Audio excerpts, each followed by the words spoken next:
Muito bom. Estou aqui para ser sabatinado por vocês. Podem fazer perguntas que não sejam difíceis, tá? Quem começa? Opa, vamos lá. O senhor, presidente, enquanto sociólogo, se eu não me engano, formulou a teoria da dependência, correto? Eu gostaria de saber um pouquinho mais sobre essa teoria, nas suas palavras, e saber se o senhor acha que essa teoria se aplica no Brasil de hoje. Vamos lá. Não é fácil essa sua pergunta, né? Não é que eu tenha formulado uma teoria da dependência. Muita gente trabalhou nos anos 60, 70 sobre essa noção de dependência. E eu sempre me opus até à ideia de que fosse uma teoria, por uma razão complicada. Porque teoria mesmo é do capital, é do capitalismo e tal. Isso é uma maneira do capitalismo se desenvolver. Não é uma coisa, não se trata de uma situação que possa gerar por elas próprias suas leis e uma teoria.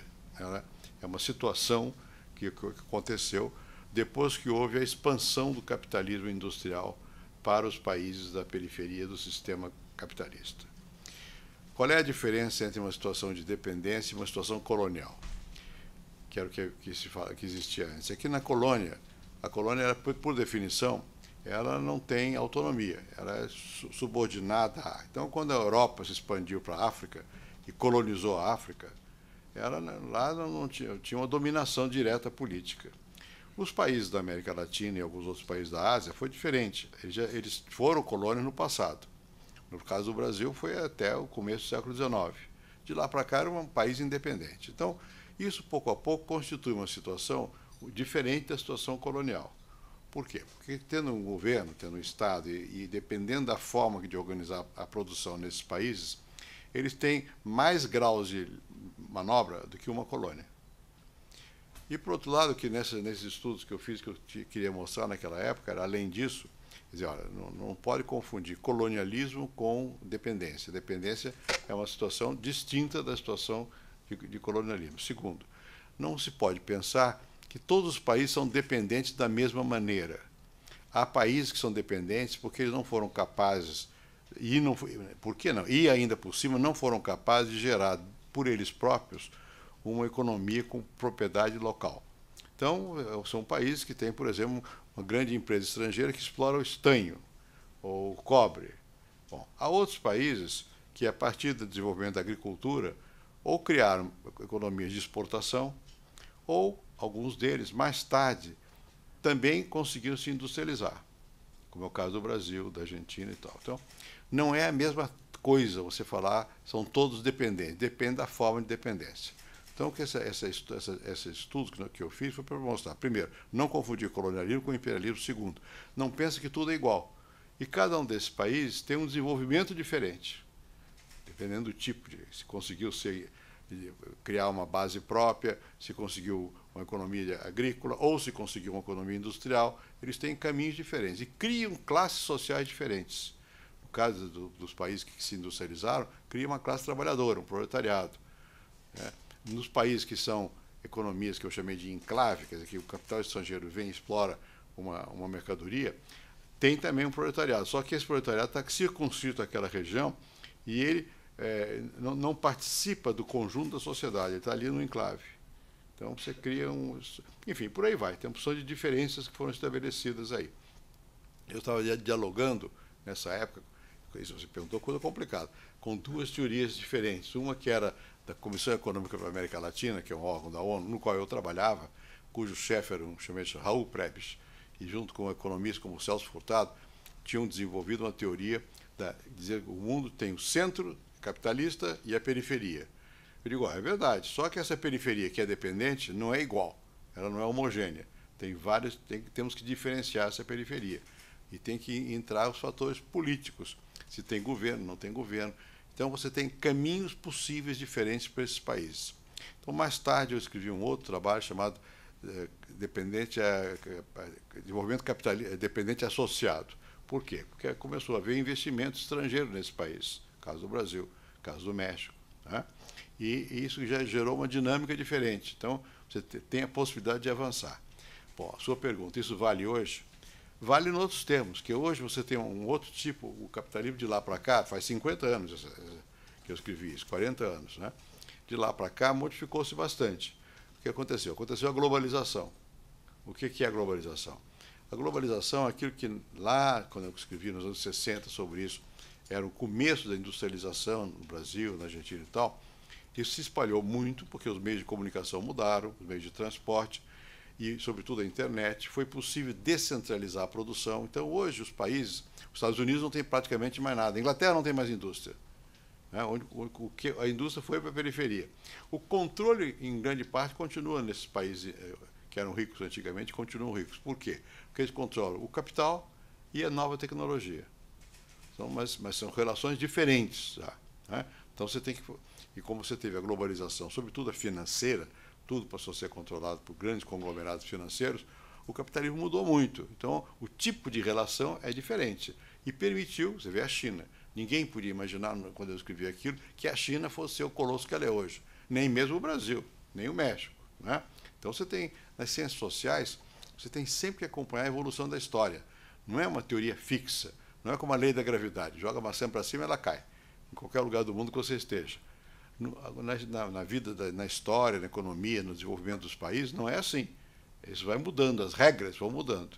Então, você tem mesmo que eu use o mesmo método, eu tenho que atualizar o método. Eu não posso simplesmente transferir os conceitos que eu desenvolvi lá para hoje. Tem que enriquecer esses conceitos com as dimensões novas. Desculpe a explicação longa, mas é que sua pergunta é complicada. Na opinião do senhor, como que o Brasil lidaria com a legalização da maconha, mesmo não tendo uma base sólida de educação e saúde? Bom, eu não sei se é o caso de legalizar a maconha. Quem legalizou foi o Uruguai. Né? O que na minha comissão nós temos proposto é outra coisa. É a descriminalizar. Quer dizer, não botar na cadeia o usuário de droga. Porque ele é vítima, ele não é, a menos que ele seja agressivo. Aí tem que ir para a cadeia. Mas só pelo uso da droga, não. Então, é descriminalizar. Legalizar significa outra coisa. Significa que você pode dizer que pode e tem que dizer quem é que produz, então. Né? Se pode, como é que tem acesso? Então, não é tão simples assim. Por isso que nós temos sido cautelosos no avançar disso. Então, temos dito o seguinte, olha, se é melhor, de qualquer maneira, você regular o uso, mesmo que você permita o uso, tem que regular. Porque a droga faz mal. Todas as drogas fazem mal. Então, se você simplesmente disser é legal e pode fumar, ou maconha, ou tomar cocaína, você vai criar um desastre, porque as drogas fazem mal. Isso tem que sempre vir acompanhado de regulação e de educação. Campanhas para dizer, ó, não deve, não pode. Exemplo, cigarro. O cigarro não é proibido, mas é regulado. E é cada vez mais regulado, porque o cigarro faz mal. E faz até mais mal do que algumas drogas. Né? Bom, o álcool. O álcool é pouco regulado no Brasil. Em outros países é muito regulado. Menor de uma certa idade não pode, né? Mas não é proibido. Por que não adianta proibir? Porque aí faz por baixo do pano. E aí você cria o mercado negro, cria a violência, cria o crime. Então, esse é que é o problema. Como é que você, não deixando de dizer, olha, a droga faz mal, é melhor não usar, tentar coibir, etc., etc., mas não simplesmente proibir e perseguir, porque não resolve. É o que está acontecendo no México, na Colômbia, no Afeganistão. E isso está mudando. O presidente atual da Colômbia já se declarou favorável a mudar essa política. E mesmo o presidente atual do México, que está na luta lá contra os bandidos, lá, os contrabandistas, acabou de declarar nos Estados Unidos que essa luta não vai, que tem que arranjar outra maneira. Em outros termos, as drogas fazem mal, é preciso combater mais inteligentemente que simplesmente proibido. É preciso educar, regular e ir mostrando o que pode e o que não pode. Tá? Boa tarde. Diga. Então, de acordo com a Lei de Crimes Ambientais, do artigo 40, de 12 de fevereiro de 1998, entende-se por unidades de conservações, reservas biológicas, ecológicas, estações ecológicas, etc., criadas pelo poder público. Por que as punições a essas criadas pelos poderes públicos não estão incluídas as de posse privada, as reservas de patrimônio privado? Eu não entendo a pergunta. Isso são as APAs, Área de Proteção Ambiental. As RPPNs. Sim. Reservas de Proteção do Patrimônio Natural. Sim. Aqui a lei só se aplica àquelas que são criadas pelo poder público. Porque elas são do poder público. existem algumas que são privadas. Mas aí tem que aplicar também. Se aplicam de qualquer modo? Bom, eu não sei dizer porque eu não sou nem advogado, mas provavelmente sim. Provavelmente sim. Não pode haver uma regra só para o público ou não para o privado. Se não houver, está errada a lei. É que não fica explícito aqui. Pode ser que não esteja explícito, mas eles provavelmente vão aplicar a mesma regra, não tem. Como o senhor vê o fato do Brasil crescer apenas 4.000% ao ano, independente se a economia está boa ou ruim? Como crescer quanto? 4.000% ao ano em média. Quem? O Brasil. Não cresce tudo isso não. Muito menos. Não, mas é o dado oficial. Que Não. Em média não. Em média o Brasil, eu não sei exatamente, para te dar os dados que eu sei. No meu governo foi 2,7, no governo do Lula foi 3,8, no governo da Dilma é abaixo de 2. O Brasil não cresce muito, gente. O Brasil cresceu muito na década de 70, 1970 e 1980. Aí crescia 7, 8% ao ano. Bom, por quê? Porque havia um forte investimento público e esse investimento público era nas áreas produtivas e, ao mesmo tempo, nesse período, a condição de vida da população piorou. O que acontece é que, mais recentemente no Brasil, o seu crescimento foi menos impressionante, mas a condição social melhorou. Essa ideia de você crescer o PIB, essa obsessão pelo crescimento do PIB é um pouco perigosa, porque tem que ver crescer de que maneira, quem se beneficia, qual é o tipo de crescimento, ele respeita o meio ambiente ou não, né? Então, é claro que você tem que ter uma base de crescimento razoável. Se o Brasil conseguisse crescer, eu não digo nem a muito, a 4% ao ano em 20 anos, isso muda o país. Se nós melhoramos, tendo crescido nessa maneira pequena, como eu disse aqui, bastante pequena, e nós melhoramos, se você conseguir crescer a 4, já vai muito bem. A China cresce a 9, ou sei lá quanto, mas a China tem 1 bilhão e 200 milhões de habitantes, dos quais uma boa parte está no campo e está fora do jogo, precisa incorporar. Não é o nosso caso. A população brasileira, que cresceu muito explosivamente, agora não cresce mais. Está numa curva já mais amainada. Então, a demanda de emprego para os jovens vai diminuir. Então, nós não precisamos ficar tão impressionados com a taxa de crescimento. Tem que ver, esse crescimento é suficiente? Se for a 4, já começa a ser razoável, porque a taxa de crescimento da população é 1 ponto qualquer coisa. Então, você está com crescimento per capita real razoável, né? E desde que seja um crescimento melhor distribuído. Eu dei o exemplo dos anos 70, quando nós melhor crescemos, mais crescemos, a distribuição foi péssima. Então a saúde piorou, a educação piorou, tudo, porque não havia uma maior equidade. Então tem que compensar o dado do PIB pelo dado da equidade. Você falou do taxa oficial, quer dizer, o governo diz que o ano que vem vai crescer a 4, todo governo diz que o ano que vem vai crescer a tanto, mas quando você vai ver o dado mesmo, não foi 4 nunca. Nos últimos, houve momentos que foi 4, houve no ano 2011, 10, foi 7, porque no ano anterior foi 0. Então isso é comparativo também. No ano 2000 foi 6, mas não vale. Quando você faz a média não é tão alta assim. Hoje fazem 20 anos que ocorreu o massacre do Carandiru e recentemente o governador Alckmin ele deu uma declaração falando que em caso de resistência por parte dos bandidos, né, a polícia tem o direito de matar. Aí eu queria saber se o senhor, como alguém que lutou, uma pessoa que lutou contra a ditadura, o que o senhor acha da opinião do governador? Hoje, direito de matar ninguém tem. Você pode ter circunstâncias que você, para você não morrer, você mata. Mas você não tem o direito de matar. Isso é uma coisa... Eu acho que, não, como eu sou contra a pena de morte, acho que ninguém tem o direito de matar. Meu nome é Laís e em relação ao massacre do Carandiru, qual a sua posição sobre a redução da maioridade penal? De 18 para 16, por exemplo, já que com os 16 anos a gente já pode votar. É uma coisa controvertida, né? Porque é como a pena de morte. Né? Você pode dizer, tem certos crimes que são tão bárbaros que você justifica a pena de morte. Só que os estudos que são feitos mostram que a pena de morte não desanima o criminoso. Né? Nos Estados Unidos tem pena de morte e o efeito não é positivo. A questão, a mesma coisa, a questão da maioridade criminal, né? Talvez até 18, vai lá, 16, eu acho que seria uma coisa muito... Eu não votaria a favor de baixar para 16 anos. Apesar de que eu sei que você tem gente que é criminosa aos 16 anos e vai ser punida.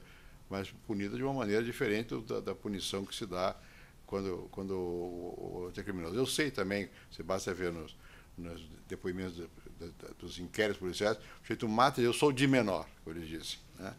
Que é porque assim não vai sofrer. E até grupos de bandidos usam de pessoas menores justamente para evitar de ir para a cadeia. Então a gente tem que ser ponderado na análise da situação. Mas, de qualquer maneira, eu precisaria estar convencido de mais dados que me mostrassem que, ao diminuir a idade penal, você diminui realmente a criminalidade e a violência. Meu nome é Camila. Sobre as alterações no Código Florestal que aconteceram em abril, levando em conta as várias manifestações que ocorreram contra e os interesses da bancada ruralista, o senhor teria uma posição diferente da presidente Dilma, se fosse o caso, e por quê? Não teria. Não teria. Eu acho que ela fez o que tinha que fazer. Ela coibiu os exageros dos ruralistas. Depois o Congresso melhorou, chegaram a um certo entendimento. Provavelmente ela agora está numa posição mais delicada. Mas também, se você olhar o que era a proposta inicial e a proposta atual, chegou já a um certo meio termo mais aceitável. Mas eu acho que aquilo que ela vetou, ela tinha que vetar. Basicamente, a questão de você não ser penalizado por mata que tenha destruído quando já era proibido. Não tem sentido, tem que ser penalizado. Meu nome é Thaís, eu trabalho em uma empresa de arqueologia. E eu queria saber por que o senhor não reconhecia a arqueologia como uma profissão no Brasil. A sociologia? Não, a arqueologia. Eu não reconhecia? É. Aí eu não me lembro disso, mas eu sou de sociologia, eu me lembro. Sociologia, que eu me lembro, é o seguinte, não reconhecer a profissão. Eu não queria que se estendesse o curso de sociologia, o curso secundário, por uma razão simples, porque não tem professor suficiente para isso. Então vai virar aula de ideologia e não de sociologia, né? E porque eu acho que para você podia... A matéria fundamental é a história. E você, na história, você introduz elementos de sociologia para você poder... E de arqueologia. A arqueologia, o raciocínio é o mesmo. Agora, não é que vai proibir a profissão de arqueologia. Nunca. Outra coisa talvez seja o reconhecimento da profissão. Bem, eu, em tese, sou contra, porque isso é uma coisa corporativa. O jornalista, por exemplo, que é uma campanha muito grande. Precisa ter diploma para ser jornalista ou não? Bom, é claro que você tem que ter as suas qualificações para ser. Agora, quando você regulamenta a profissão, você cria um imposto, sindicato, uma opção de coisas. Eu não me lembro especificamente, nem sei qual é o caso da arqueologia. Agora, aqui no Brasil tem a mania de que tudo precisa de regra, tudo precisa que o governo aprove.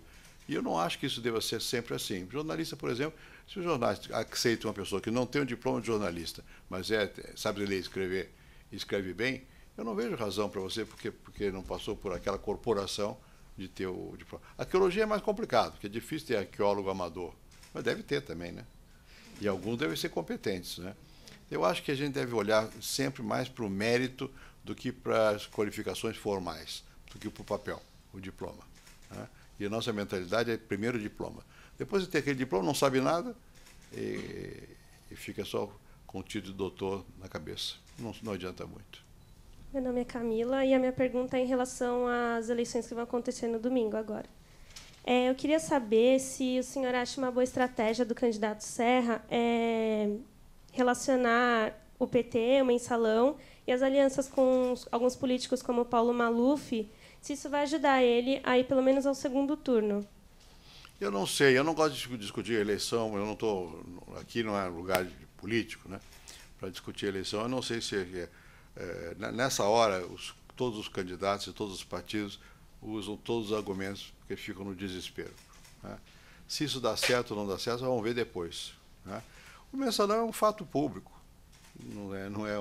Não se trata de uma coisa que não se... Todo mundo sabe o que aconteceu, todo mundo sabe quem são os responsáveis, todo mundo... É um fato público, né? E a aliança com o Maluf, eu acho que aí é difícil que alguém critique, porque todos fizeram, né? E talvez você possa achar que não devesse ter feito, é outra questão, mas sabe como é, na eleição que é o voto, né? Agora, o Mensalão é um fato... Use ou não use, as pessoas sabem quem foram responsáveis pelo Mensalão e tal. Eu não sei se a população, como é que a população forma o voto, a opinião no voto, para poder, se isso influencia ou não. Eu acho que sempre na eleição, Eu não quero falar particularmente sobre esse caso, sobre PSDB, coisa desse tipo. Mas depende sempre de como se coloca a questão. Não basta você ter a razão, ter a verdade. Como é que você explica e como é que você faz com que o eleitor, o potencial eleitor, se toque com o que você está dizendo. Você pode mostrar isso de uma maneira agressiva, que não dá resultado. Pode mostrar de maneira não agressiva, que talvez dê resultado. Isso ou qualquer outro tema. Né?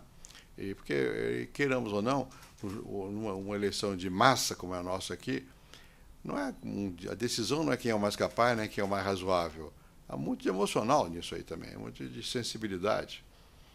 Eu acho que precisaria saber. Eu não acompanho isso. Nem quando eu era candidato, eu não acompanhava como chama, a campanha eleitoral, os spots, os outros. Só para ter uma ideia, o Lula foi, quando perdeu a segunda eleição para mim, foi lá me ver, eu me dou com ele.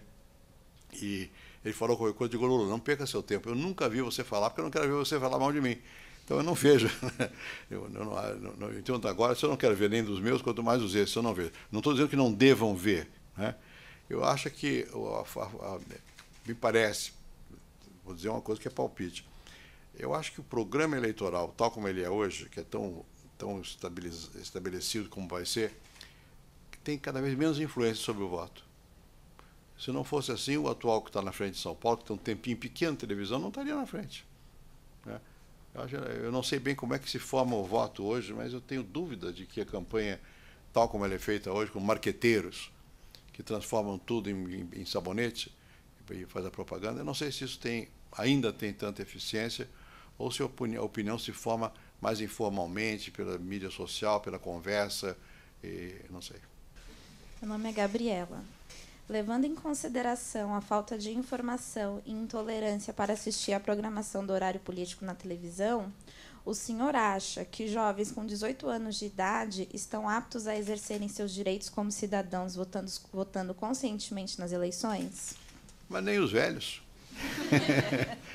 Quando você vê a separação por grupo de idade, a dispersão do voto é mais ou menos a mesma. É raro ter concentração numa dessas camadas de idade. Né? Eu não acho que hoje em dia, uma pessoa com 18 anos não tenha condições de opinar, de escolher, de votar. Né? Eu votei, eu era membro da Constituinte, eu votei na Constituição, nós baixamos a idade de voto para 16 anos. Né? Não é facultativo, mas está com 16 anos. Você pode dizer, será que uma pessoa de 16 anos... Depende, nós estendemos para os analfabetos. Bom, antes eram as mulheres que não podiam. Né?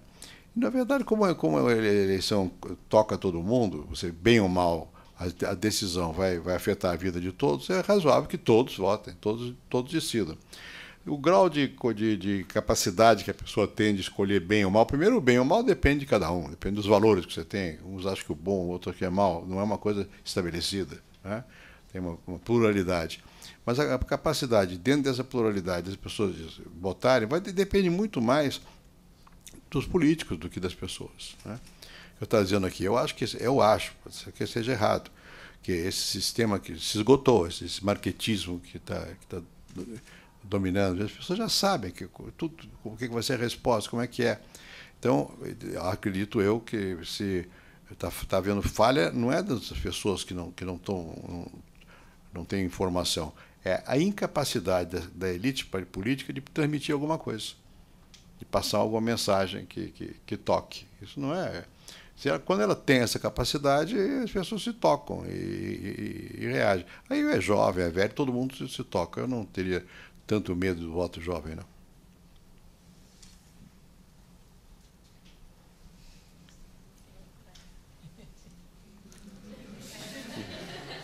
Então, agora você está perdendo, né? Protesta aí. Meu nome é Rafael. Eu queria saber, na sua opinião, se você acha que é melhor que os estados coordenem o ensino público e fundamental e médio, ou que o governo federal coordene, e qual é a importância do Enem nessa perspectiva, já que é uma prova que é aplicada no país inteiro e, de certa forma, avalia os estados. De certa forma? Avalia os ensino público. Não, mas eu não entendi o que você me disse. De certa forma, o quê? Avalia o ensino público em cada estado. Sim. Bom, primeiro eu acho o seguinte, pela Constituição, na verdade, o governo federal, pela Constituição e pela tradição, o governo federal se concentrava mais no ensino superior. E depois dá para perceber que se você não tiver algum suporte federal, é difícil você fazer com que haja uma coordenação e que as coisas avancem. Então, pouco a pouco, isso foi sendo modificado. Mesmo no meu tempo, nós mudamos a Constituição para permitir que o governo federal transferisse recursos para os governos estaduais e municipais com o propósito de generalizar o acesso à escola pública no fundamental. E a ideia é de que essa escola pública fundamental deva ser predominantemente oferecida pelo governo municipal. Os governos estaduais deveriam ficar muito mais restritos à parte de escola de secundária, ginásio, né? E também uma parte do ensino técnico. Hoje, o governo federal só tem uma escola de ensino secundário, que é lá no Dom Pedro II, no Rio de Janeiro, que é tradicional, mas não tem nada. Então, você tem... E o grosso do ensino hoje é primário, fundamental, digo, é municipal, né? E às vezes tem algum estadual também. E o grosso do ensino secundário é estadual. No ensino secundário, além do estadual, tem o privado começa a ter peso. No primário, não. É muito pouco a parte da população que faz o fundamental em escola privada. O secundário já começa a aumentar a participação da escola privada. E no ensino universitário, aí basicamente tem... São Paulo tem, independente, a USP tem 3. Unicamp, a USP e a Unifesp são estaduais. Mas, em geral, nos outros estados, todo o ensino superior é federal, né? Você pergunta, seria melhor que os governos estaduais coordenassem o ensino secundário e técnico? É possível que seja melhor, mas sempre haverá uma articulação com o governo federal, porque o governo federal tem, digamos, tem mais recursos. O problema é que o governo federal não tem ele a capacidade de executar. Ele tem que passar o recurso para o governo estadual ou para o governo municipal e ele tem que definir normas e tal. O Enem é um instrumento de avaliação da escola, para ver como é que funcionam as escolas, que é geral, é universal e tal, e é do Ministério da Educação. Eu acho que o Enem foi um passo adiante, porque nós temos sempre que avaliar, para poder ter uma ideia de como é que nós estamos. Sobretudo a avaliação, quando ela é feita, não com o propósito de reprovar o aluno, mas de avaliar a escola. Está indo bem? Está indo mal? Se você não tiver padrão de comparação, você não avança na vida. Tem que haver esse padrão de comparação. Em geral, nós brasileiros somos refratários, não gostamos de ser avaliados. Achamos melhor não... Inventamos um mecanismo para dizer que não é boa avaliação. Mas é errado, é preciso ter avaliação. Sobretudo, como eu disse aqui, com esse propósito de melhorar o ensino e não de punir o aluno. Então, eu acho que o Enem foi um passo adiante. E o Provão também. E foi muito difícil. Agora é a sua vez.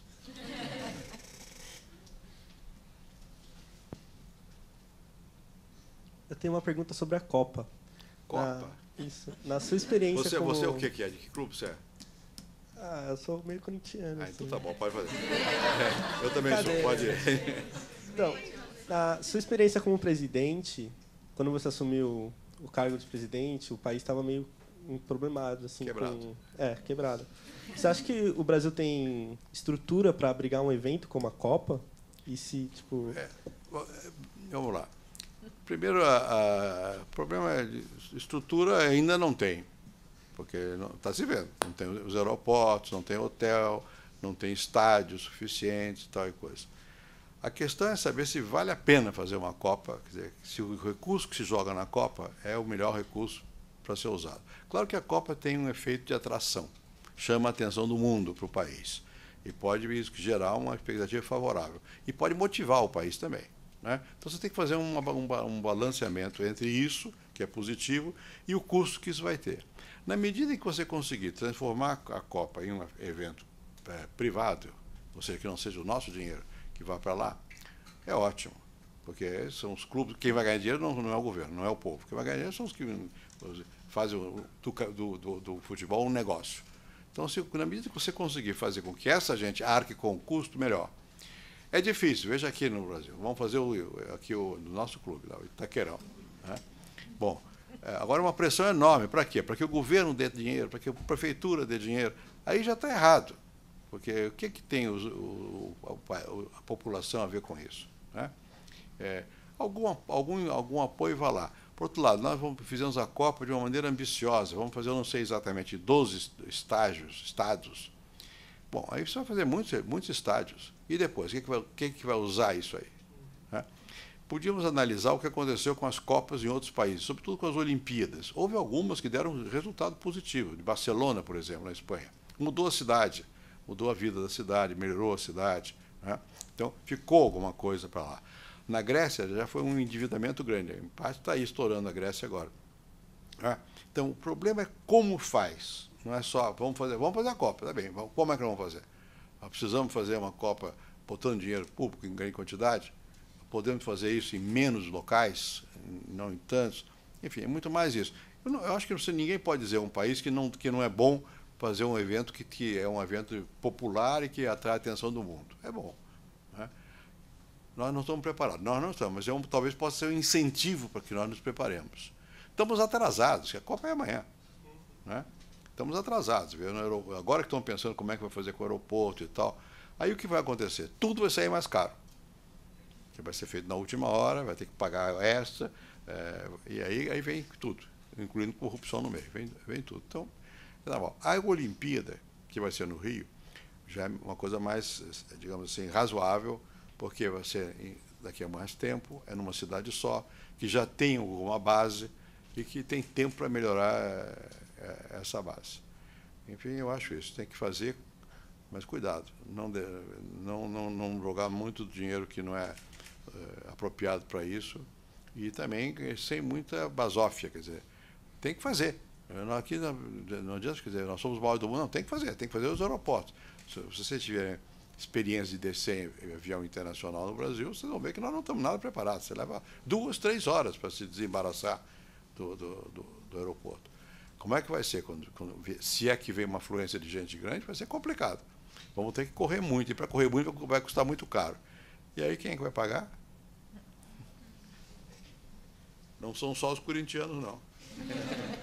Olá, meu nome é Ana Caroline e eu gostaria de saber qual foi a importância do PROEV dentro do seu governo. Do PROEV? PROEV, Programa de... Eu não conheço. Programa de Estímulo à Reestruturação e Fortalecimento do Sistema Financeiro Nacional. Ah, PROEV. PROEV. Foi fundamental. O que é isso? Com esse nome tão complicado. Isso é o seguinte, quando o Brasil estava com muita inflação, e quando nós conseguimos parar a inflação, isso produz uma grande confusão no país. Por quê? Porque o governo vivia da inflação. Né? Como é que o governo vive da inflação? O governo faz uma obra, contrata com alguém e atrasa 3 meses o pagamento. Se a inflação é de 20% ao mês, já dá uma confusão para quem fez a obra. Isso dá margem também a quem fez a obra pedir no começo um preço absurdo, e depois ninguém sabe quanto valeu mesmo. A confusão era total. Bom, e também porque as pessoas que viviam de salário, no fim do mês, seu salário valia menos. Né? E quem tinha dinheiro no banco, como nós criamos, o Brasil inventou a correção monetária, o dinheiro subia automaticamente. Mas quem não tinha dinheiro no banco, que era a imensa maioria, simplesmente a inflação era o imposto do qual o governo vivia, na verdade. Bom, e não só o governo, os bancos também. Os bancos tinham lá, nem sabiam se estavam no lucro ou no prejuízo, porque era uma confusão tão grande, e com o cálculo da correção monetária, que é um tanto arbitrário e tal. Bem, então quando você estabiliza, aquele dinheiro que era espuma some, não tem a inflação. Então não tem a inflação, você não tem um aumento automático dos valores no fim do mês. Então muitos bancos entraram em dificuldade. Bom, nós tivemos que criar um sistema. O que é que você faz com o banco que está em maus lençóis? Bom, no passado, quando houve outras tentativas, chamava-se um banco maior e dizia, olha, você compra esse banco e eu passo do Tesouro, do Banco Central, recurso para você.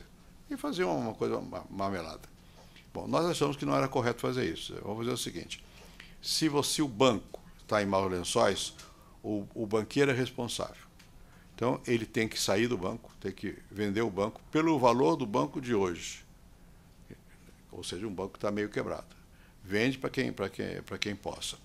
Tem aí um prejuízo. Esse prejuízo fica no Banco Central, com dinheiro que é do Banco Central, que é do depósito dos outros bancos, né? Até que pague. E vocês, proprietários, não só perdem o banco, como seus bens pessoais também ficam bloqueados, até que vocês paguem a dívida. Isso é que foi o PROE. E vários bancos foram fechados dessa maneira. E com isso foi possível. Depois o Banco Central impôs regras para evitar que os bancos, na nova regra do real, que os bancos fizessem também a mesma coisa do passado. Então, não houve, vocês pegaram as perguntas difíceis, não houve o que se chama alavancamento. Quer dizer, os bancos, como é que o banco funciona? O banco toma dinheiro de todos nós, você deposita. Né? E ele te paga por esse depósito um juro. Digamos que ele pague 10. Bom, aí ele pega esse dinheiro e ele empresta. Ele empresta por 20. Então, o banco ganha usando o nosso dinheiro, não é o dinheiro do banqueiro, é o nosso dinheiro, é o dinheiro de todo mundo que depositou lá para fazer. E é certo, no mundo todo assim. E faz o diferencial e ganha. Muito bem. Quando o banco vai mal, ele tem que ter capital. Ou seja, os banqueiros têm que dizer, olha, se eu fiz mau negócio aqui, ali e acolá, eu tenho que tirar do meu para pagar. Isso tem uma regra que foi estabelecida aí no Banco Internacional de Ajustes, que diz o seguinte: você não pode emprestar mais do que 12 vezes o seu capital.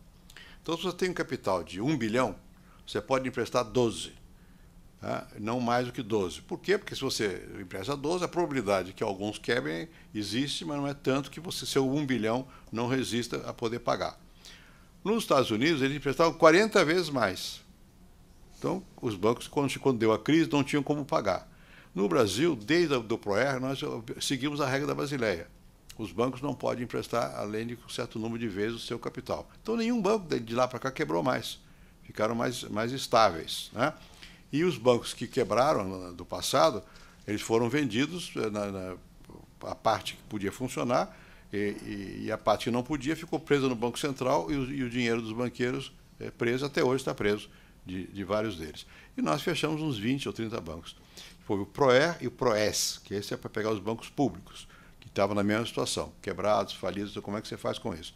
Ou seja, isso foi uma maneira de colocar ordem no sistema, não para defender o banqueiro, mas para defender o sistema financeiro. Ou seja, se o banco quebra, o depositante não vai pagar o prejuízo. Porque se você tem dinheiro, seu dinheiro de salário, você põe num banco. Você não sabe o que o banco está fazendo com o seu dinheiro.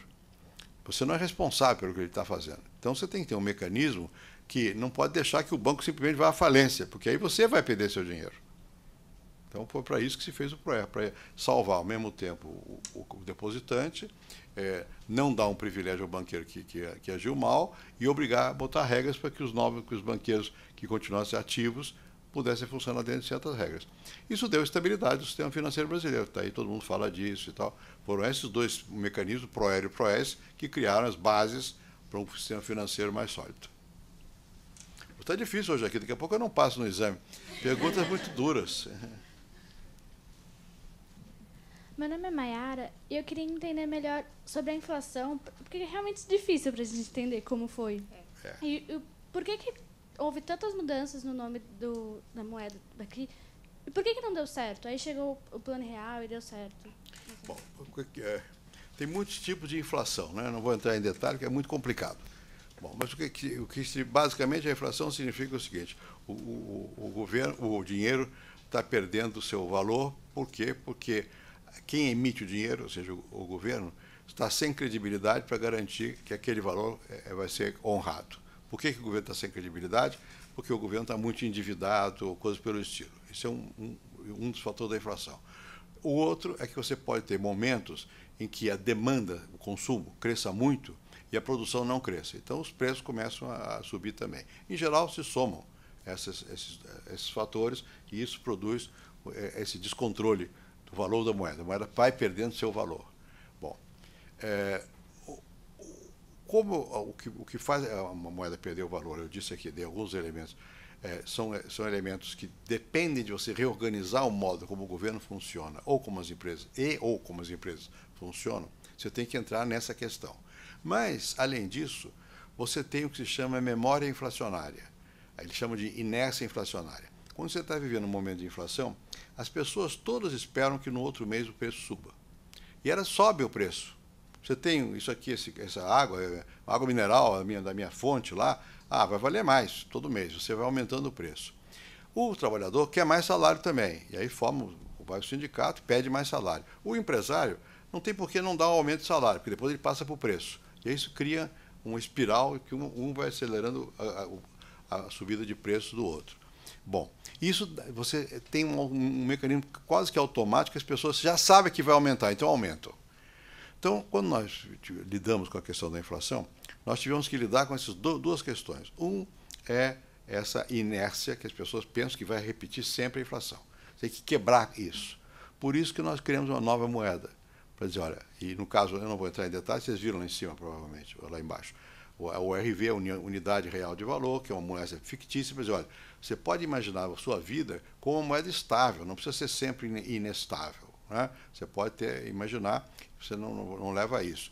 E nós mudamos num dia só, que foi dia 1º de julho de 94, toda a moeda do Brasil passou a chamar real, cunhamos coisas novas para acabar com essa memória que vai perder o valor. Bem, em geral, muitas vezes foi feito, você muda o nome da moeda. Bom, e por que não funcionava? Porque isso não basta. Você tem que trabalhar no outro lado, tem que organizar as finanças públicas, tem que organizar os bancos, PROES. Você tem que reorganizar o modo como a economia funciona. Você tem que disciplinar o governo não pode fazer dívida sem limite. Nós criamos a Lei de Responsabilidade Fiscal depois, que impede que os governadores e prefeitos contraiam dívidas para o sucessor pagar. Amarramos isso tudo no Banco Central e no Senado. Foi um trabalho enorme, de muitos anos, para você criar um sentimento de que você tem que ser fiscalmente responsável. Você não pode imaginar que você simplesmente vai aumentar o imposto e com isso resolve tudo, que não vai resolver se você continuar gastando muito. Tem que ter limite de endividamento. Tem que pegar o orçamento do país e botar o orçamento mais ou menos de acordo com a arrecadação. Quando você tem inflação, como é que você faz o orçamento? Você calcula a inflação do ano seguinte. É arbitrário. Eu digo, o ano que vem a inflação vai ser de 10%. Aí você manda o seu orçamento para o Congresso, com os preços atuais, e diz, olha, acrescentem mais 10%, que o ano que vem vai ser mais 10%. Aí vem lá os deputados e dizem, não é 10%, não, é 20%. Então aumenta a possibilidade de arrecadação. E, ao mesmo tempo, aumenta o gasto.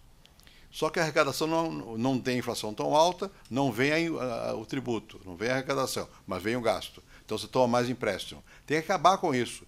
E isso é uma briga política. Você tem que ter força para botar a casa em ordem, para poder botar a ordem na economia. O que nós fizemos foi isso. Por que o plano cruzado, que foi feito pelo presidente Sarney, não deu certo? Basicamente, o cruzado e o real é mais ou menos parecido que foi feito. Só que, quando o cruzado foi feito, digamos, em janeiro, não me lembro bem, ou fevereiro, quando chegou em maio, já era visível que os gastos do governo estavam aumentando. E em julho, eles se reuniram, ministros e tudo, e alguns ministros disseram, olha, isso vai estourar. E em novembro estourou, porque não seguraram o gasto, só trocaram o nome da moeda e fizeram outras ginásticas, mas não seguraram o gasto público, não reorganizaram a economia. Então é isso. Foi isso que nós fizemos. O real é apenas, digamos, a troca da moeda é apenas um dos momentos de um processo muito longo, muito difícil de fazer com que os governos sejam responsáveis. Né? E também e você tendo um governo responsável e uma moeda mais estável, o que acontece? Aumenta o investimento. O pessoal confia. E se o pessoal confia, você aumenta a produção. Quando foi feito o plano cruzado, como o dinheiro, como no real também, imediatamente o poder de compra da massa popular aumenta. Então começaram a querer comprar mais coisas. Você viu aí nos filminhos que estão lá? Né? Começaram a querer comprar mais carne. E não tinha carne, não tinha boi. Vai laçar boi no campo, não sei o que e tal. Não vai, porque a produção não acompanhou a demanda, porque a demanda foi fortalecida imediatamente. Você não pode. Por quê? Porque foi dado um aumento de salário no momento que foi feito o plano cruzado. Isso foi a maior briga que eu tive, eu era ministro da Fazenda. Todo presidente da República quer dar aumento de salário, é lógico, que é bom. E outros ministros. E como é que você vai dizer, olha, não tem que dar aumento de salário? Não pode. O salário é injusto, é. A redistribuição de renda é injusta, é. Como é que você vai dizer que não está de acordo? Mas se você disser que está de acordo, dá o aumento, você arrebentou com o plano. Então, não pode dar aumento agora. O simples fato de dar estabilização da moeda já dá o aumento. Depois você pode dar aumento, mas naquele momento, se você der aumento, você aumenta a demanda. A pessoa ficou mais dinheiro no bolso, vai comprar mais e não tem produção. Porque a produção não aumenta instantaneamente. Aí isso estoura tudo. Foi o que aconteceu no plano cruzado. No fundo, é uma briga política. Quer dizer, você tem que ter força para dizer sim, aqui não, tendo em vista organizar a economia. É muito difícil dizer, eu vetei o aumento do salário mínimo. Um dos primeiros vetos que eu fiz como presidente, imagina que coisa dolorosa. Congresso, na sua generosidade, dobrou o salário mínimo. Arrebentava o plano na hora. Né? Eu vetei o aumento do salário mínimo. Tá, greve, protesto e tal. Se eu não tivesse vetado, tinha explorado tudo. Nós não tínhamos o que tivemos depois. Né? Mas você tem que ter consciência, tem que saber, olha, eu estou fazendo isso porque eu sei que vai acontecer e isso vai ser bom porque depois vai aumentar o salário, mas agora não pode. É muito difícil, né? Você tem que ter liderança e visão de futuro e capacidade de dizer, não vou fazer. E vai todo mundo gritar, enfim. É melhor não experimentar. Oi, meu nome é Carol. Eu gostaria de saber qual a sua opinião sobre a reforma agrária e qual a dificuldade dela ser aplicada no Brasil. Bom, em primeiro lugar, a reforma agrária está sendo aplicada no Brasil. Né? Muito poucos países do mundo fizeram reforma agrária, sobretudo sem revolução. Cuba fez uma revolução. A União Soviética fez, mas foi não só uma revolução, como teve que matar milhões de pessoas para tirar do campo e tal e coisa. A China fez também. Agora, a reforma agrária sem revolução é complicado. Mesmo o México fez com alguma revolução, o Chile fez sem revolução. E nós estamos fazendo sem revolução. Bom,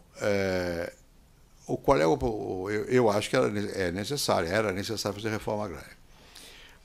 Existe aí vários aspectos complicados, que é o seguinte: a grande produção agrícola hoje não é a partir da pequena propriedade, é do agrobusiness. Né? A grande prosperidade da economia brasileira, da agricultura brasileira, nós hoje somos o maior exportador de quase tudo.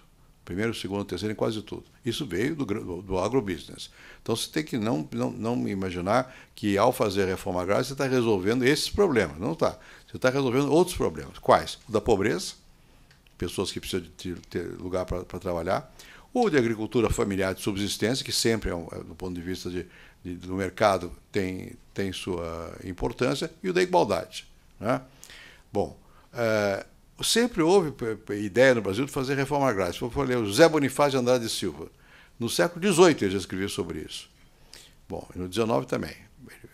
Tem que fazer reforma agrária. Por quê? Porque tem tanta terra e tem tanta gente precisando trabalhar. Muito bem. E sempre houve tentativas. Os militares tentaram fazer reforma agrária. De fato, ela avançou muito, foi no meu período e no período do Lula, em termos de quantidade de área desapropriada e de distribuição de terra e tal. Bom, com muitos problemas. Por quê? Porque o estoque de pessoas que querem terra e precisam de terra e sabem trabalhar na terra não é infinito.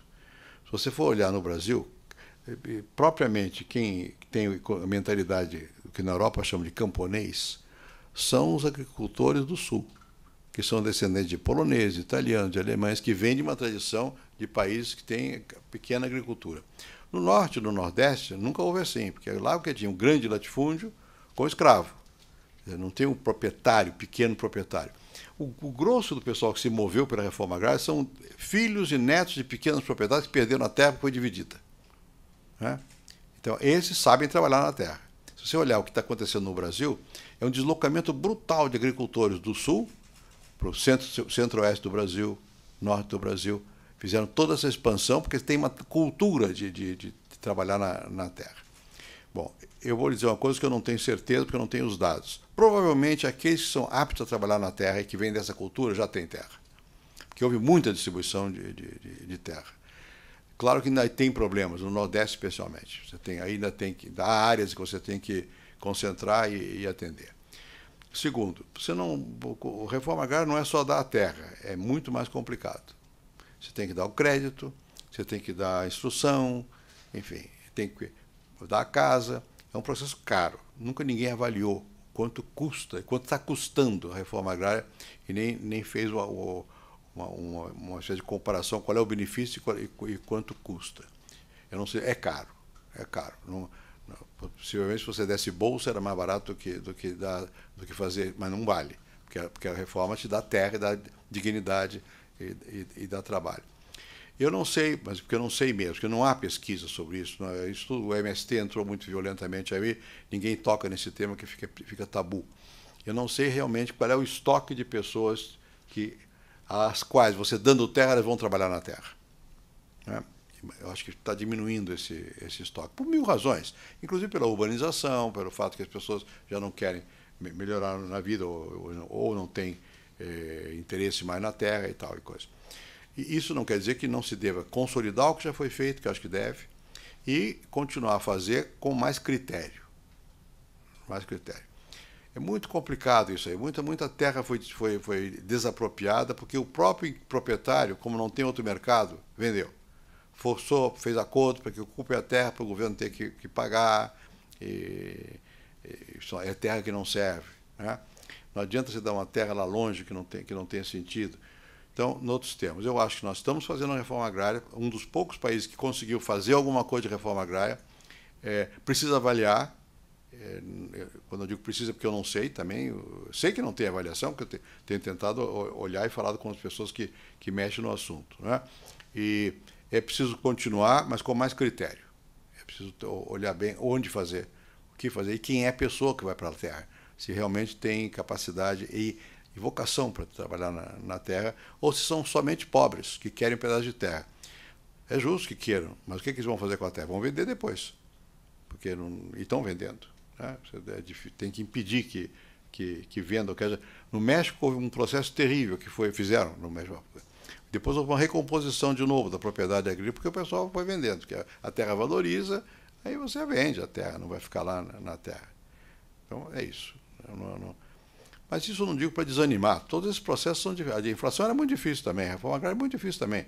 Agora, tem que fazer com critério, tem que fazer com firmeza e com critério e com transparência, né? E eu acho que aqui politizou demais a questão da reforma agrária em prejuízo de uma efetivação de resultados positivos. Tá bom? Então, se vocês não têm mais nenhuma pergunta... Hein? Tem mais uma? Tem muitas, na verdade. Hein? Só uma curiosidade, o senhor sonhava em ser presidente quando criança? Eu não sonhava. Não, imagina, não. Nunca. Não. Não, depois inventaram que eu sonhava, que eu sempre quis ser presidente. Até mesmo quando estava fazendo o Plano Real, eu custei muito a aceitar a ideia de vir ser candidato, porque eu queria consolidar o Prêmio Real. Não estava com a ideia de ser candidato. É porque só quando eu percebi que ou eu era candidato e ganhava, ou iam destruir o Plano Real, porque o Lula, que era o que ia ganhar, era contra naquela época, né? E o Itamar não teria a quem apoiar. Então eu digo, tá bom, então perdido por perdido, vamos lá. E ganhei, né? Mas não sonhava, não. Tem pessoas que têm realmente obsessão, querem ser isso, querem ser aquilo. Eu acho que na vida a gente tem que ter uma capacidade de se adaptar, tem que ser mais flexível. Tá bom, pode ser presidente, pode não ser, pode ser professor, pode ser padre, pode ser o que você quiser. O importante é que seja bem, que você se sinta bem e faça bem o que está fazendo, né? Eu escrevi um livro que só está em inglês, chama-se The Accidental President of Brazil. Minha memória, o presidente por acaso do Brasil, né? E as pessoas ficam, mas foi. Quer dizer, se não fosse por acaso ter deixado de ser ministro do exterior para ser ministro da Fazenda e ter conseguido acertar a inflação, eu não seria presidente. Não tinha por que ser presidente, nunca fui uma pessoa de carreira política, no sentido assim, de político profissional, nunca vivi da política, né? Então, não sonhei. Mas é bom. Olha, muito obrigado a vocês, hein?